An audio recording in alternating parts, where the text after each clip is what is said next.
For nearly 350,000 years, the Neanderthals have ruled the world, carving out their existence into the very fabric of prehistoric Earth, surviving ice ages and megafauna. They were a kind of human, stronger, stockier, and perhaps even smarter than us. Then suddenly, they vanished. What could have led to their extinction? Could traces of their existence still linger within us today? In 1856, workmen in a limestone quarry in Germany's Neander Valley believed they had found the remains of a bear when they found fossilized bones. Unknown to them, they had discovered something that would alter the course of history, proof of a long-extinct species of prehistoric humans who lived on Earth between 400,000 and 40,000 years ago. Soon after, scientists discovered that they had already come across these human ancestors in previously discovered and incorrectly identified fossils from the early 19th century. The finding sparked a global fossil quest and captivated the public with the prospect of a mystery species that once ruled Europe, inspiring scientists to investigate novel ideas of evolution. These Homo neanderthalensis were regarded as the closest known human relatives. They were given the name Neanderthals by geologist William King. But who were these people? How did they live? And how did they go into extinction? For a long time now, the story of Neanderthals has been a myth, put together slowly, piece by piece, from bits of bone and stone. The first clues, fossils, weren't even seen for what they were for many years, and people thought they were something less important. It wasn't until 1863 that the picture started to get clearer. Apparently, they were a different kind of human. Back then, people had a very strict idea of progress. They thought Neanderthals had to be the missing link, the clumsy ancestor between apes and modern humans, and a hairy, stumbling creature, barely able to talk and destined to be replaced by the smart, superior Homo sapiens, us.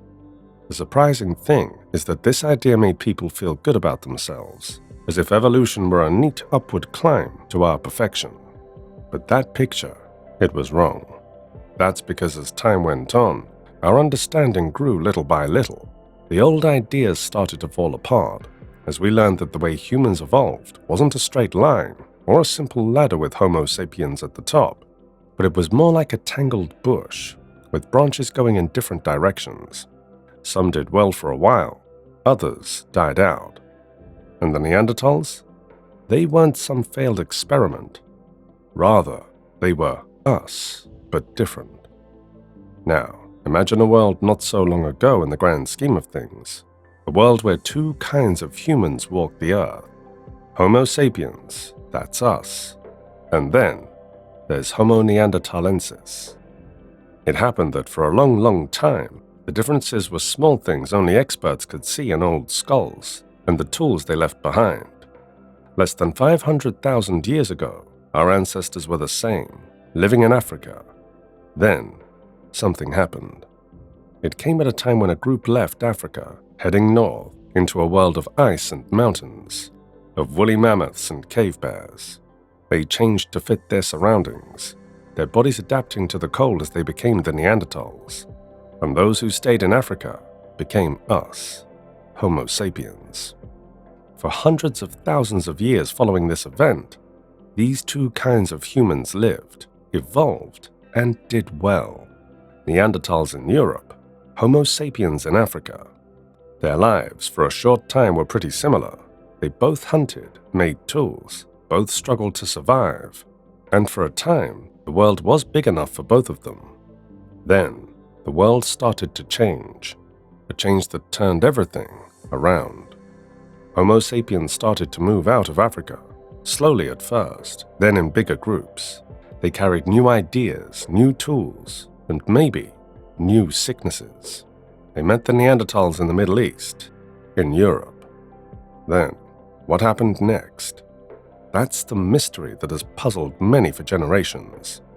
We know they met, we know they mixed, not just in passing, but in a very intimate way, leading them to produce children. Think about that for a moment. Two different kinds of humans coming together, creating new life. And those children? They weren't like mules, unable to have their own kids. They could have children too. The evidence is in our genes. If you're from Europe or Asia, believe it or not, a small but real part of you is Neanderthal, because 1 to 4% of your DNA comes from them. It's like a ghostly echo of those ancient meetings, a reminder that our history is more complicated, more connected than we ever thought. This discovery has shaken up what we thought we knew. The question is, were we really separate species? Or were we just different types of the same human? We don't know that, but this is what we know. What makes a species is the ability to breed and have healthy children, and we surely did that. Over subsequent time, some scientists say Neanderthals were a subspecies, a regional group that eventually got mixed back into the larger Homo sapiens population. Like different kinds of dogs, they say, still dogs, but with different looks. Other experts argue that the differences in their bodies and genes are big enough to keep Neanderthals in their own group. Just as time went on, so did the debate. But one thing is for sure, Neanderthals are gone. They vanished, disappearing from the earth, and leaving behind only their bones, their tools, and that small piece of their DNA within us. Where did they go? What happened to them? This is the biggest mystery of all.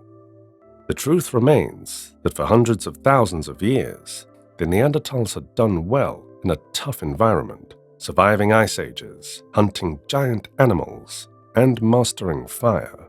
Not only that, they were strong, smart, and resourceful. But then they were replaced by Homo sapiens, by us. But how did this happen? That's the question that hangs over our heads. Did we kill them off in a fight for resources? Did we outsmart them with our better tools and social skills? Did we make them sick with diseases they couldn't fight off? Did changes in the weather, which they had survived before, finally become too much for them? Or did they simply fade away, their numbers getting smaller and smaller until they were mixed into our larger population, and their unique identity lost forever? Each of these possibilities is a scary reminder of how fragile we are, a reminder that even the most successful creatures can disappear. Are the Neanderthals gone forever? Are they forgotten? Or do they live on in our genes, in our stories, in our endless search to understand who we are and where we come from?